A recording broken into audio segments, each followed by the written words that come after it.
You simply can't make this up as far as Scuderia Ferrari, them their red cars with a yellow badge and black prancing horse atop. How many holes can a pail of water have in it before it's just a hole?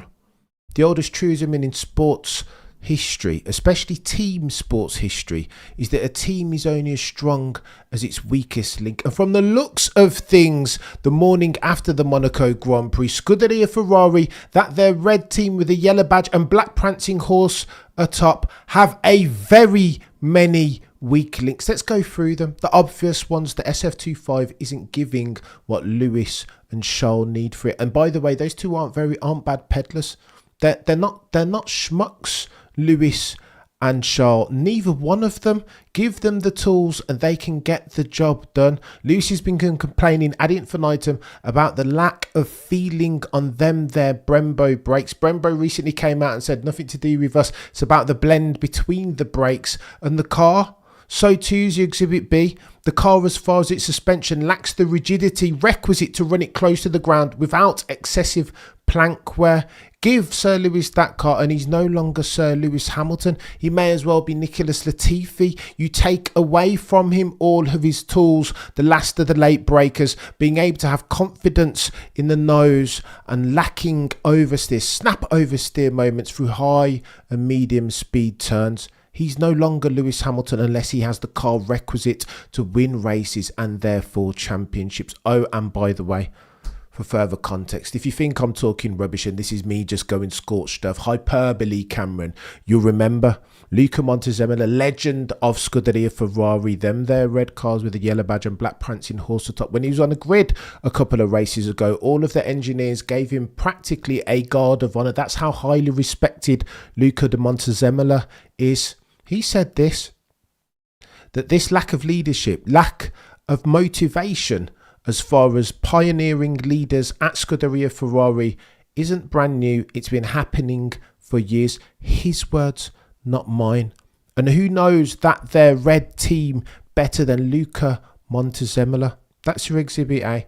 Then you recall Sebastian Vettel was on the phone to Lewis Hamilton, advising him before he moved across from the boys and girls from Brackley and Brixworth to the red team, Scuderia Ferrari. Loads of calls. Planet F1 recalls that Sebastian Vettel identified this as the biggest shift facing Sir Lewis Hamilton at Ferrari.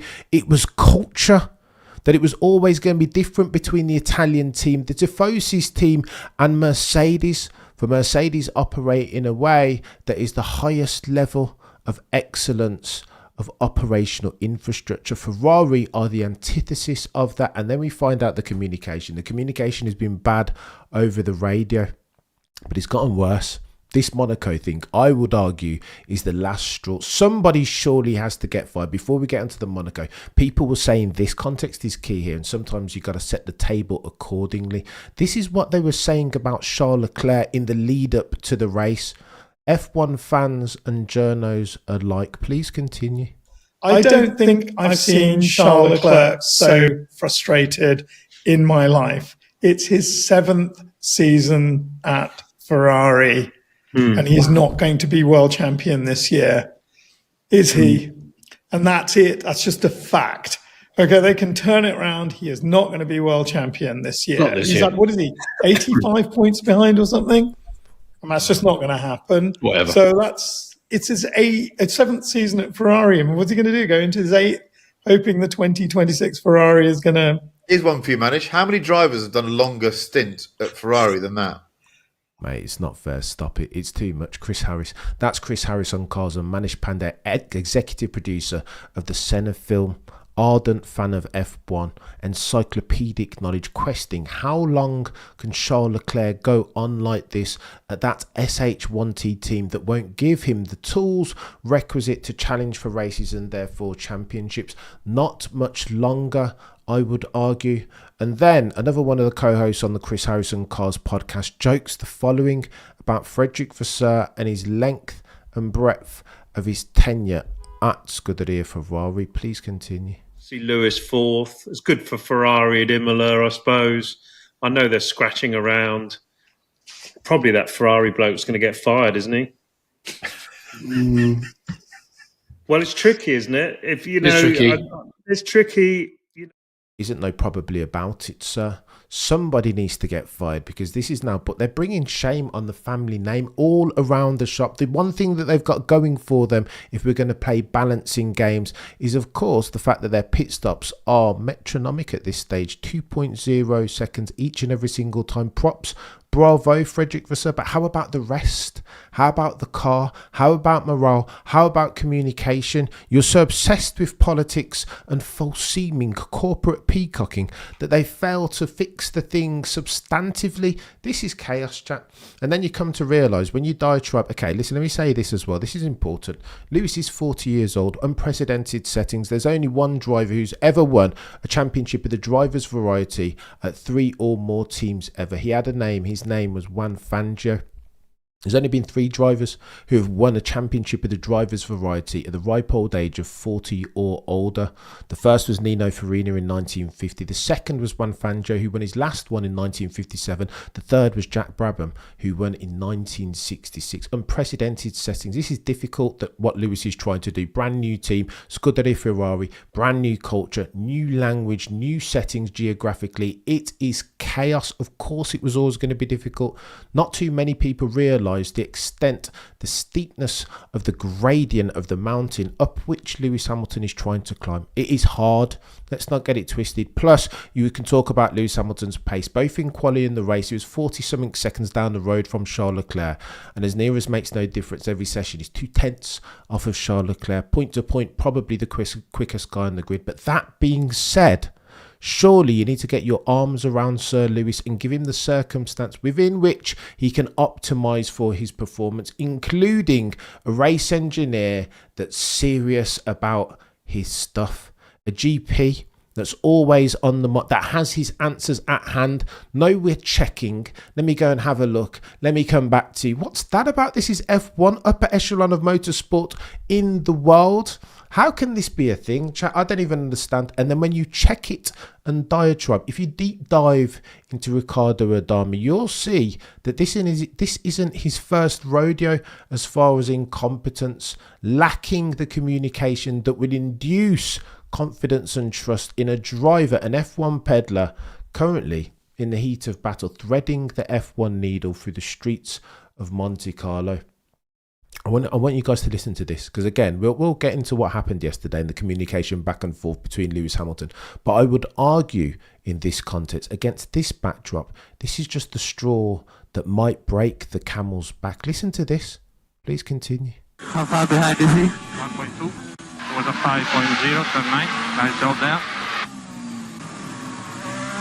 Update your tire phase when you can. Give you a 2.2 in 4, 2.1. 4.0, turn 3. Engine 1, engine 1. Okay, you need to let me know now what you want to do in terms of pace. Understood? 23.8, 23.8. Or faster. For how long? 3 laps. AB plus 2. Think about the AB brake balance plus 2. And engine 1, engine 1. Let me pause it there. I know the audio is not great, but I want you to stick at it. This is Sebastian Vettel exhibiting a lack of trust and prompting Ricardo Adami, then his race engineer when he was at Scuderia Ferrari, for the answers, the exam answers that he needs to optimise for his performance in real time. Continue, Cameron. All you have. And update your tire phase, no more saving. What do you think about going to the end with these tires? For fuck's sake. What do you think about going to the end on these tyres? For fudge sake, says Sebastian Vettel. He's had it with this dude. He's not giving him, he's not helping him. He's hindering him. Let me drive the car and give me the information that I need, Sebastian Vettel saying. To do that, please continue. You're here now, Sebastian, getting angry and angrier with now Lewis Hamilton's race engineer. But then... I did this before. Now I've been pushing for 3 laps. Understand? We are just checking. It depends. Yeah. It depends. How many laps to go? 16 laps, and we think to be 5 laps short. What's the pace of the other people That stopped. 22.6. Okay, here's the task for you. Need to fix them to the end. And then what do I have to do to stay ahead? Now here's a task for you, Sebastian Vettel says. This is chaos, chat. I just don't think this is good enough at this stage. Sebastian Vettel you can hear the frustration over the radio. This dude is not giving him the tools that he needs to get this over the line. Indeed, you could contend that this dude is making Sebastian Vettel's life harder, not easier. Please continue. They come back to you. 23.4, 23.5 is the end. I can do that. So he finally gets the information that I'm telling you, Ricardo Adami is a chaos merchant. Liam, you're a legend. Cam Monaco was shocking as always. What a waste of everybody's time. Season starts this weekend. Schumacher collection should be complete. You're a legend, Liam. We'll get to the Monaco very quickly. I promise you. I'll put a nail in the Monaco coffin. But I just want to speak to the incompetence that we are seeing prevail at Ferrari. It's too much. Look. As if that wasn't bad enough from Sebastian Vettel. And again, I'm connecting the causation dots here. Why, I asked the question, was Sebastian Vettel having so many conversations with Lewis Hamilton pre-season? Well, we know now.